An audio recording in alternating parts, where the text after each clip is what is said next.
And let's quickly wrap up the 5th chapter of Oversea Under Stone.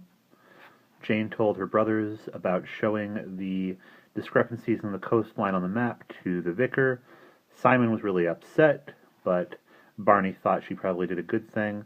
That morning they woke up to Simon discovering the house had been ransacked, but the police seemed to think that it was just hooligans. We will pick up from there. "And every map taken from its frame," said Barney. "It's just the maps. Have you noticed? None of the pictures. And the burglars must have been looking for something. And they went on all through the house because they couldn't find it. Perhaps it wasn't down here," Simon said slowly. "Well, it couldn't have been upstairs. How do you know?" "Don't be silly. There isn't anything upstairs except us, isn't there?" "Well," Jane said, and then suddenly they were all three looking at one another in horror. They turned and dashed out of the room and up the stairs to the second-floor bedroom, where the great square wardrobe stood between Simon's and Barney's beds. Simon hastily dragged a chair forward and jumped up on it to feel round the top of the wardrobe. His face went blank with alarm. "It's gone!" There was a fearful moment of silence, then Jane sat down with a bump on Barney's bed and began to giggle hysterically. "Stop it!" Simon said sharply, sounding for a moment as authoritative as his father. "Sorry, it's all right. It hasn't gone," said Jane weakly. "It's in my bed." "In your bed?" "Yes, I've got it. It's still there." "I clean forgot," Jane babbled, then pulled herself together.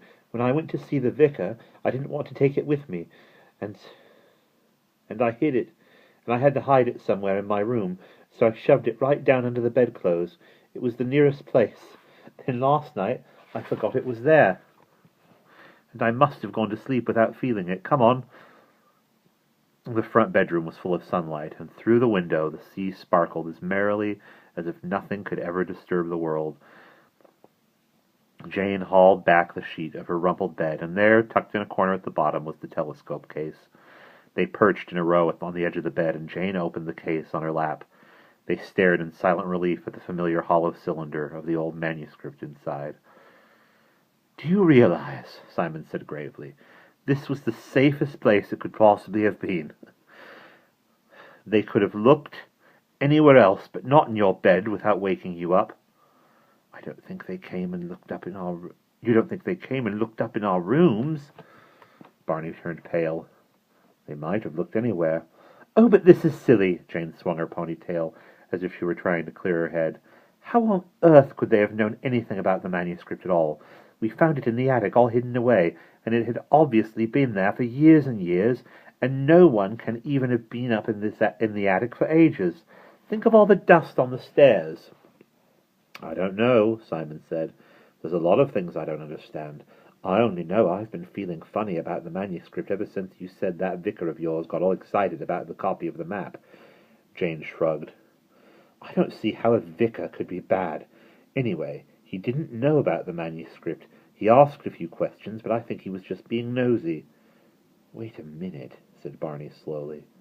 "I've remembered something. There was someone else asking questions. It was Mr. Withers on the boat yesterday, when I was down in the cabin with him getting lunch. He started saying a lot of peculiar things about the grey house, and to tell him if we saw anything that looked very old, he swallowed, any old books or maps or papers." "Oh, no," said Simon. "It couldn't have been him." "But whoever it was," said Barney in a small, clear voice, "they were looking for the manuscript, weren't they?" Sitting there in the silence of the grey house, they all three knew that it was the truth. "They must want it awfully badly." Simon looked down at the manuscript. "It's the map part, that's what it is. Somehow someone knows it's in the house. Oh, I wish I knew what it said." "Look here," Jane said, making up her mind. "We've got to tell Mother and Father about finding it." Simon stuck his chin out. "It wouldn't do any good. Mother would be worried stiff. Anyway, don't you see we shouldn't have a chance to work it out ourselves then, and suppose it does lead to buried treasure?" "I don't want to find any beastly treasure. Something horrible's bound to happen if we do." Barney forgot his fright in outraged ownership. "We can't tell anyone about it now. We found it. I found it. It's my quest." "You're too young to understand," Jane said pompously. "We shall have to tell someone about it. Father or the police." Oh, the policeman. Oh, do see, she added plaintively. We've got to do something about last night. Children! Mother's voice came from the stairs outside. Very close. They jumped guiltily to their feet at once, and Simon held the manuscript case behind his back. Hello? Oh, there you are. Mother appeared in the doorway. She looked preoccupied. Look, the house is going to be chaotic all this morning. Would you like to go off swimming and come home for a late lunch? About 1:30. Then this afternoon, Great Uncle Mary wants to take you all out.